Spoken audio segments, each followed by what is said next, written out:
శ్రీ ఒంటిమిట్ట కోదండరామస్వామి కళ్యాణోత్సవం విశిష్టత.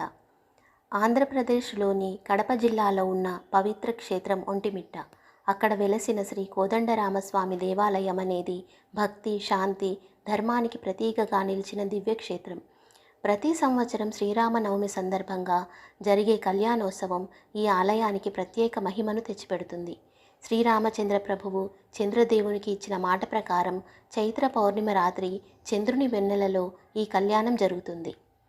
ఒంటిమిట్టలో జరిగే ఈ కళ్యాణోత్సవం కేవలం ఒక ఉత్సవం మాత్రమే కాదు, ఇది ధర్మం, ప్రేమ, నిష్టల కలయికకు ప్రతీక.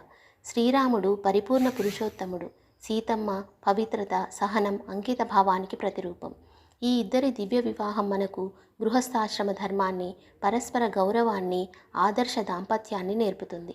ఈ కళ్యాణోత్సవంలో జరిగే ప్రతి క్షణం ఆధ్యాత్మిక ఆనందంతో నిండిపోతుంది. వేదఘోషలు, మంగళ వాయిద్యాలు, హారతులు, పుష్పాలంకరణలు అన్నీ కలిపి ఒక దైవీ వాతావరణం సృష్టిస్తాయి. ఆలయ ప్రాంగణం మొత్తం పండుగ వాతావరణంలో మెరిసిపోతూ భక్తుల హృదయాలను భక్తిరసంతో నింపుతుంది. కళ్ళ ముందు జరిగే ఈ దివ్య కళ్యాణాన్ని దర్శించడం ద్వారా మనలోని కష్టాలు తొలగిపోతాయని, సౌఖ్యం, శాంతి, ఐశ్వర్యం కలుగుతాయని విశ్వాసం. ఒంటిమిట్ట కోదండరామస్వామి ఆలయానికి మరో విశిష్టత. ఇక్కడ శ్రీరాముడు, సీతమ్మ, లక్ష్మణస్వామి ఒకే శిలలో చెక్కబడి ఉండడం ఇది భక్తులలో ఏకత్వ భావాన్ని పెంచుతుంది. ఈ పవిత్ర వేడుక మనకు ఒక స్ఫూర్తి. జీవితంలో ఎలాంటి పరిస్థితులైనా ధర్మాన్ని విడిచిపెట్టకూడదని, ప్రేమతో, సహనంతో ముందుకు సాగాలని గుర్తు చేస్తుంది.